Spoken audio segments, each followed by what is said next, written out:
Cher François-Xavier d'Hautefeuille, Chiré, je vous remercie vraiment doublement et même triplement de m'avoir invité aujourd'hui. D'une part parce que je suis heureuse de pouvoir présenter ce livre et je peux en dire du bien puisque je n'en suis que la traductrice.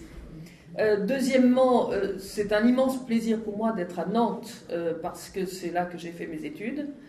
Donc, beau souvenir. Et troisième raison, je vois dans les livres parmi les livres qui sont exposés, un qui vient tout juste de sortir, qui est le recueil des contes de la Malle au mille trésors, revue pour enfants, réalisé par ma grande sœur. Et moi, j'ai eu le grand honneur d'y écrire 2 contes. Et ça, je n'en suis pas peu fière parce que c'est ce qu'il y a de plus difficile au monde pour un auteur, d'écrire pour les enfants. Là, c'est écrit pour les grandes personnes, hélas. Je dis hélas parce qu'un livre qui s'intitule « Le pape dictateur », je vous avoue que cela pose quand même quelques questions.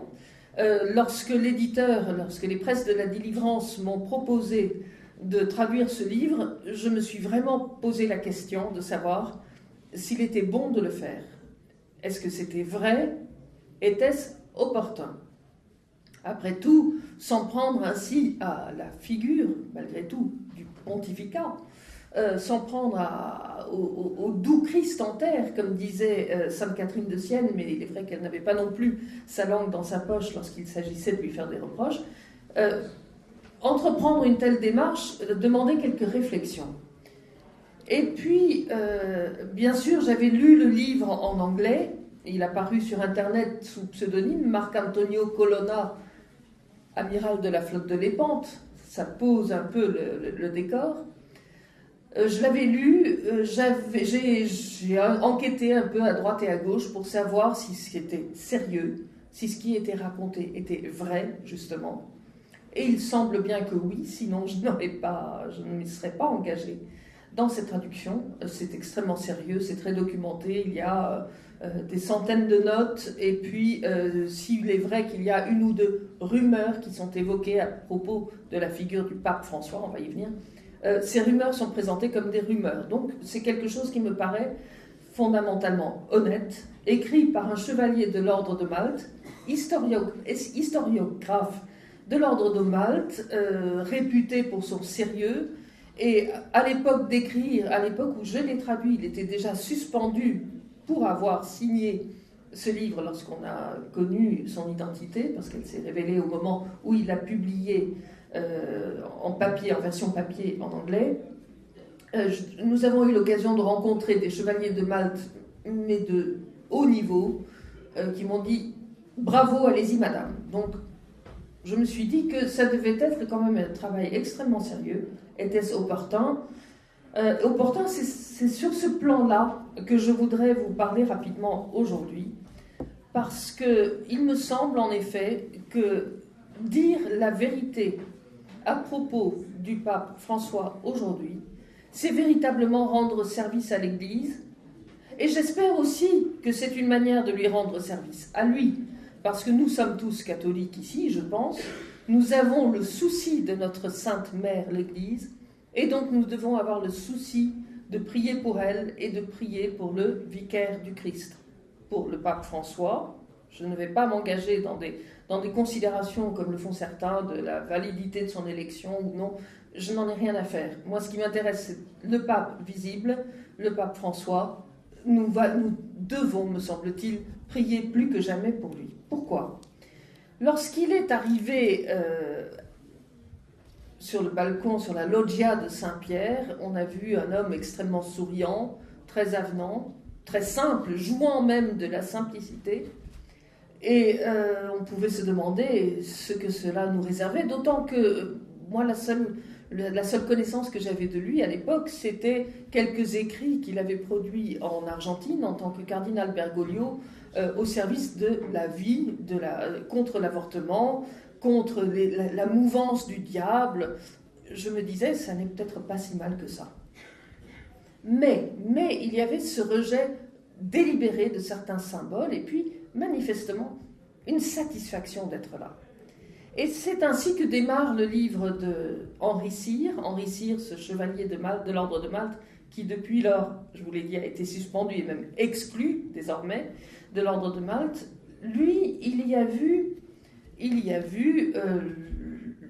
un homme, il le montre, qui a été amené par une sorte de campagne réalisée par un certain nombre de cardinaux extrêmement progressistes. Le cardinal Danneels, entre autres, de Belgique, était sur la loggia avec lui, je pense que vous vous en souvenez tous.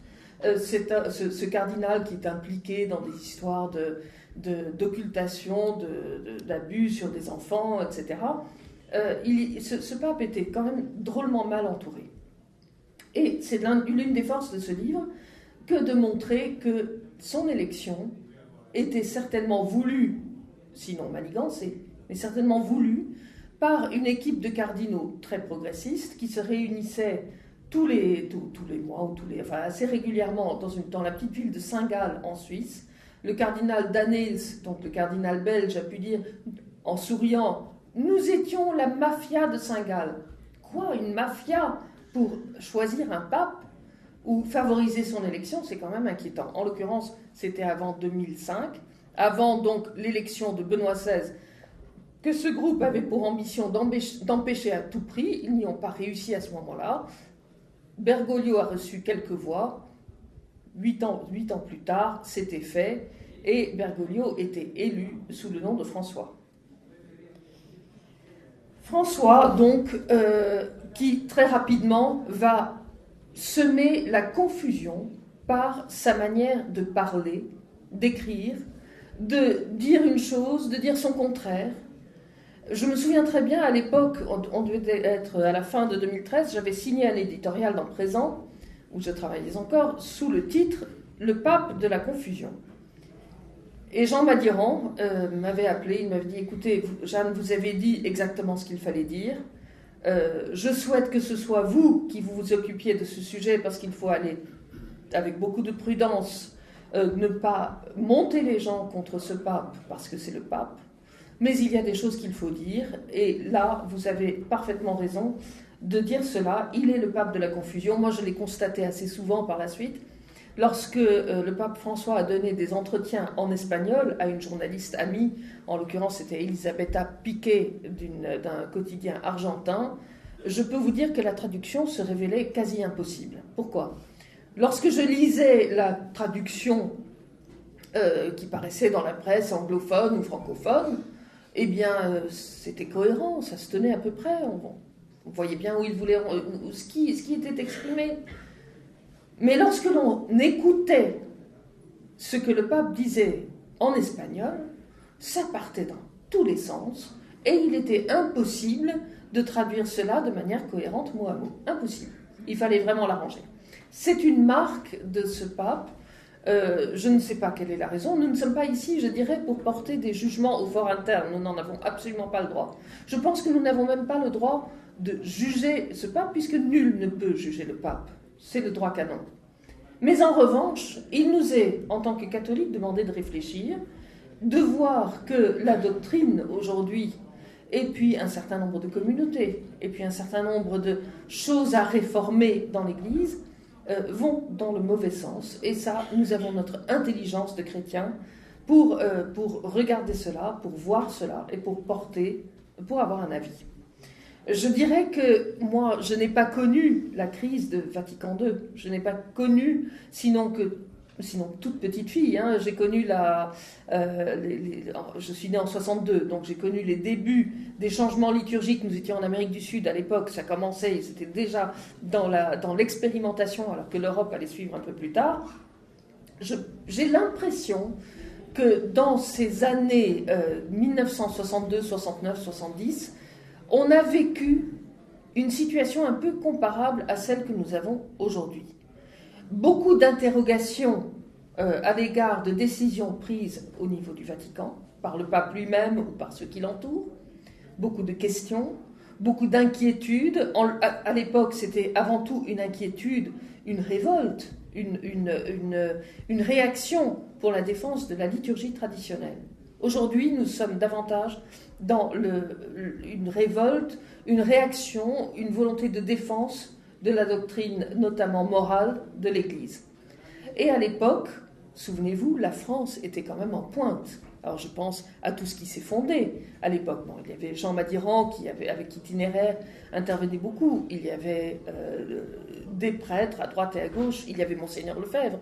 Il y a eu Chiré. Il y a eu une réaction extrêmement forte de beaucoup de personnes, de groupes, d'institutions qui se sont créées et qui ont combattu d'abord intellectuellement, en s'informant, en réagissant. Et de ce point de vue-là, je crois qu'on peut dire qu'ils ont remporté une véritable victoire. Alors, elle est double. Il y a d'une part l'essor des mouvements catholiques traditionnels, il est incontestable. Il y a aussi, chose qui avait tellement ému Jean Madiran, le motu proprio de 2007 par lequel Benoît XVI réaffirmait enfin l'entier droit de cité de la liturgie traditionnelle. Tout cela, me semble-t-il, n'aurait pas été possible sans cette réaction de simples fidèles, entre autres, qui ont regardé, qui ont réfléchi et qui ont dit « ça ne va pas ». Et il me semble qu'aujourd'hui, nous sommes dans une situation très, très, très semblable vis-à-vis d'un pape François qui prend un certain nombre de décisions, qui reste dans l'inaction dans d'autres domaines, qui favorise un modernisme très évident. Par rapport à lui, il nous faut nous informer pour réagir, nous informer intellectuellement et aussi réagir spirituellement et par la prière. Je crois que ça a été vrai à l'époque de la lutte pour la messe traditionnelle. C'est toujours vrai aujourd'hui. Ce qui change vraiment aujourd'hui, c'est d'une part Internet, l'information qui circule. Deuxièmement, toute cette masse de catholiques qui n'ont pas l'habitude d'être dans une opposition ou une résistance, mais qui y viennent. Je crois que la base de ces catholiques est beaucoup plus large qu'elle n'a été, et c'est une bonne chose. Je ne vais pas parler très longtemps du contenu du livre que j'ai donc traduit, le livre d'Henri Cyr, parce que j'espère que vous allez le découvrir. Mais je voudrais vous signaler quand même que dans cette situation où nous sommes aujourd'hui de grande confusion, il faut avoir une bonne idée de comment se passent les choses. Il y a d'une part, par exemple, la manière dont le pape a décapité l'ordre de Malte. L'ordre de Malte qui était dirigé par une personne qui avait plutôt le souci de la messe traditionnelle, de la liturgie digne. Disons que la fraction plus religieuse de la gouvernance de l'ordre de Malte était vraiment, vraiment traditionnelle. Et il y avait toute une partie allemande, extrêmement riche et beaucoup plus progressiste, et prête même à faire distribuer des préservatifs sur des zones de campagne. Toute cette histoire-là a mis en branle l'autorité pontificale, et c'est tant mieux, mais avec une certaine duplicité, puisqu'on apprend dans le livre que le pape François a favorisé de la part du cardinal Burke une action pour assainir tout ça, et une fois que l'action était en route, le pape François a dit « mais non, je n'ai jamais demandé ça ». Le cardinal Burke a été mis à l'écart, la fraction progressiste de l'ordre de Malte a été propulsée à la tête de l'ordre de Malte, et en avant. Ça, cela fait partie des paradoxes du pape François, qui va dans un sens, et puis dans l'autre. Souvent, on ne sait pas trop s'il va à droite ou à gauche, mais enfin, au bout du compte, on se rend compte que les solutions sont de gauche. C'est l'explication du titre du livre. On m'a beaucoup dit, comment le pape dictateur, mais c'est un titre quand même extrêmement violent, comment avez-vous pu... Bon, d'une part, c'est le titre anglais de l'ouvrage. Cet ouvrage s'appelle The Dictator Pope.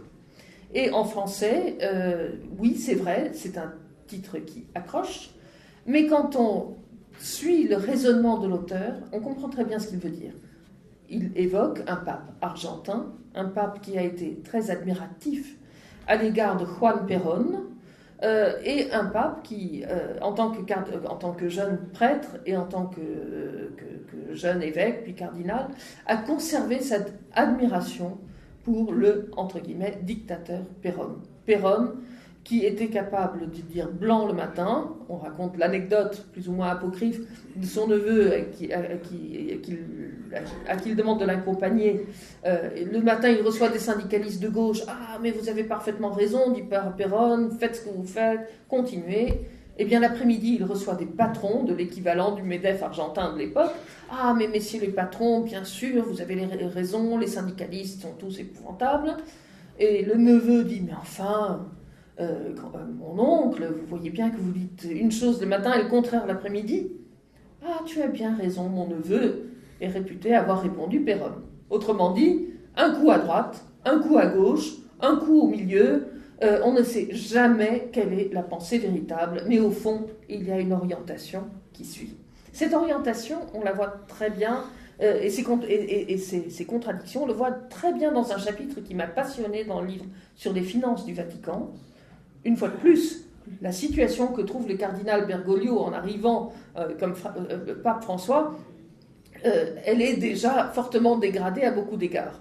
Et ce livre n'est pas un livre complètement à charge, ni un brûlot. Il essaie de montrer qu'on a choisi Bergoglio pour mettre un peu d'ordre, notamment dans les finances du Vatican, qui sont dans un état épouvantable, avec en outre des pratiques de blanchiment qui sont insupportables, etc. On ne peut pas dire que le pape François en porte la responsabilité. Ce que l'on peut dire, c'est qu'il se fait élire pour faire du nettoyage. Et ce que l'on peut dire aussi, c'est qu'il commence par faire du nettoyage, par demander des audits, etc. Et là, chapitre passionnant, il explique comment, peu à peu, les cardinaux installés, qui ne sont pas forcément de gauche ou de droite, des cardinaux de curie, ça n'est pas une histoire de progressisme ou non à cet égard, mais des cardinaux installés vont faire pression et vont emporter le morceau, puisque la réforme rapidement mise en place va être presque aussi rapidement, complètement détricotée. Et ça, c'est incroyable à voir. C'est vraiment un balancier qui aboutit sur le paradoxe et finalement sur le néant. Il y a un autre chapitre passionnant sur les franciscains de l'Immaculée. Vous savez qu'ils souhaitaient revenir très largement, et ils étaient revenus très largement à la liturgie traditionnelle. Ils se sont fait démolir par Rome. Tout cela est magnifiquement décrit, hélas. J'ai été passionnée également par une présentation extrêmement synthétique des synodes sur la famille et des manipulations qui ont conduit à l'adoption d'Amoris Laetitia avec ces notes de bas de page clairement hérétiques. Ça, ce n'est pas moi qui le dis, c'est un cardinal de la Sainte Église. Eh bien, cette histoire d'Amoris Laetitia, lorsqu'on la suit dans le livre d'Henri Cyr, devient extrêmement limpide et compréhensible, et elle me paraît très importante à connaître dans ses mécanismes, dans la mesure où d'autres synodes suivent, celui sur la jeunesse, qui est en train d'imposer la synodalité, une forme de collégialité. La synodalité, ça peut tout vouloir dire, faire participer les évêques aux décisions de l'Église, pourquoi pas, mais là, on arrive à une démocratisation accélérée, et ce qui est magnifique, et alors avec un toupet extraordinaire, ça a été imposé alors que les évêques n'étaient même pas au courant, et ils se sont retrouvés face à des votes sur la synodalité, alors qu'ils n'avaient même pas pu en discuter. Je vous laisse apprécier l'ironie de la situation. Je crois que la prochaine étape, ce sera, là je prends rendez-vous avec vous, le synode sur pan amazonien qui aura lieu à la fin de l'année prochaine, 2019.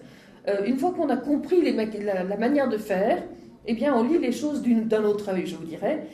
J'ai lu le document préparatoire de ce synode pan amazonien dont on dit qu'il va promouvoir le mariage des prêtres, je crois que c'est vrai, mais en lisant les petites notes de bas de page qui dans ce pontificat ont une importance absolument énorme, on s'aperçoit que ce que cela promeut, c'est une certaine théologie indigéniste, ce qui s'appelle la théologie indienne, la théologie du peuple également, qui est celle du pape François, où les spiritualités traditionnelles des peuples premiers sont portées au nu.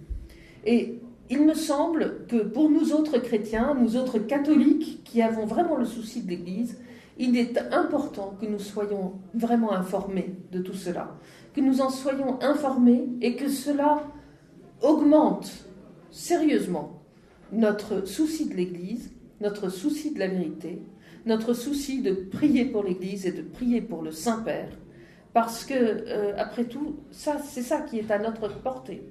Et plus nous serons informés, plus nous aurons également à cœur de nous battre pour le maintien de la doctrine traditionnelle, tout comme nos parents se sont battus pour le maintien de la liturgie traditionnelle. Je ne sais pas si j'ai dépassé mon temps de parole. C'est bon, il me reste du temps ou... 3 minutes.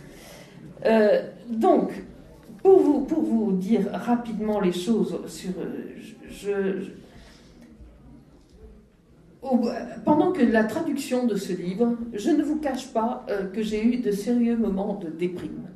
Parce que c'est un réel concentré de tout ce que l'on peut trouver de contestable, d'incompréhensible, de franchement, même parfois écœurant, dans un pontificat qui semble avoir véritablement pour objectif de désacraliser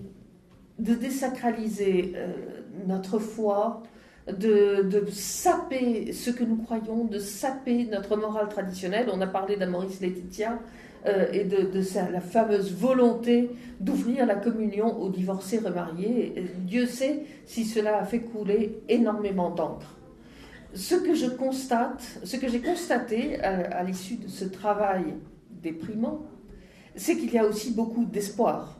Parce qu'aujourd'hui, un certain nombre de cardinaux, ils sont assez nombreux, certains sont morts depuis, mais des cardinaux, certains évêques, un certain nombre de prêtres se lèvent et disent il faut absolument, il faut résister, il faut se former, il faut se former à notre foi. Nous sommes tellement nombreux à ne pas bien connaître notre foi. Je pense notamment au synode sur les jeunes qui a réuni des dizaines de jeunes du monde entier triés sur le volet qui venaient là pour crier leur joie chaque fois qu'un mot un peu progressiste était prononcé. Ça n'est pas de moi, c'est un évêque d'Australie qui l'a raconté et qui en était passablement irrité. Tous ces jeunes qui étaient là et qui sont devenus, c'est dit dans le document du synode, un lieu théologique, c'est-à-dire ils sont en train d'être présentés, les jeunes, comme une source de doctrine dans l'Église. Eh bien, tous ces jeunes sont des jeunes issus de plusieurs générations d'ignorance religieuse, qui sont issus de plusieurs générations de catéchèse, de catéchisme absolument insuffisant, voire hérétique, et c'est à eux qu'on demande de dire dans quelle direction l'Église doit se porter. C'est dramatique. Je dirais que c'est cela la principale raison pour laquelle je crois que nous n'avons pas le droit de fermer les yeux et de faire comme si tout allait très bien, ou ni même de fermer les yeux parce que tout va très mal. Je pense que c'est la raison pour laquelle nous devrons tous nous former, lire, suivre, être attentifs et prier davantage. Je vous remercie.